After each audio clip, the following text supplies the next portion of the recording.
ராஜேந்திரன் வண்டி இங்கே நிப்பாட்டுங்க. பீச் அக்சஸோட 1 பெட்ரூம் 8,50,000 கிராம்ஸ் கொடுத்தோம் சார். நம்ம தமிழ் மக்கள் அதை மிஸ் பண்ணிட்டாங்க. இப்போ 8,50,000க்கு இல்லைன்னு சொல்லிட்டாங்க சார் யூனிட்டு. இப்போ என்ன சார் பண்ணுறது? நம்ம மேக்ஸிமம் ட்ரை பண்ணோம், தமிழ் மக்களுக்கு புரியல. இன்னும் இந்த சிச்சுவேஷன் சொல்லிட்டு காரணத்தை சொல்லிட்டு இருக்கிறாங்க. அப்போ அவ்வளோதானா சார்? ப்ரைஸ் எல்லாம் ரொம்ப ஹெவி ஆகிடுச்சு சார். 850க்கு இருந்ததெல்லாம் இப்போ ஒரே மாதத்தில் உங்களுக்கு 1.1 1.2 மில்லியன் வரைக்கும் போயிடுச்சு சார். நம்ம தமிழ் மக்கள் கடைசி வரைக்கும் வாடகை வீட்டில் தான் இருக்கணுமா சார்? இதுக்கு வேறு வழியே இல்லையா சார்? என்ன சார் பண்ணுறது? சரியா, இப்போ உன் கையில் 1.2 மில்லியன் திரம்ஸ் இருக்குது, நீ என்ன பண்ணுவ? சத்தியமாக வாங்க மாட்டேன் சார். அதில் ஒரு 200K ஆட் பண்ணிக்கோ. 1.4 மில்லியன் வருது சார். ஆனால் 2 பெட்ரூம்லாம் உங்களுக்கு 3 மில்லியனுக்கு மேலே போதே சார். எப்படி சார் வாங்க முடியும்? தமிழ் மக்களால் முடியுமா? ரொம்ப கஷ்டமாச்சே சார். வண்டியில் ஒரு ஷீட் இருக்கு, எடுத்துகிட்டு வாங்க. புரியல சார். ராஜேந்திரன், வண்டியில் ஒரு ஷீட் இருக்கு, எடுத்துகிட்டு வாங்க.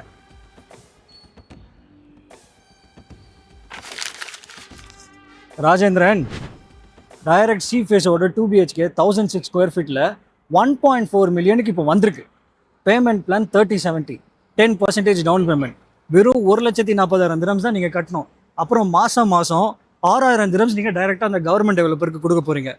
3 வருஷத்தில் உங்கள் கேபிட்டல் அப்ரிசியேஷன் 60%க்கு மேலே போகுது. அதாவது 8,40,000 திரம்ஸ்க்கு வாங்கின ப்ராப்பர்ட்டி 1.4, ஆனால் அதை ரீசேல் பண்ணணும்னு நினச்சிங்கன்னா 2.2 மில்லியனுக்கு போகுது. இந்த வேர்ல்டு கிளாஸ் அம்யூனிட்டிஸோட அதே 2 BHK 1.4 மில்லியனுக்கு எவன் கொடுப்பான்? வண்டி எடுங்க Rajendran. Okay sir, form sign பண்ணலாம்.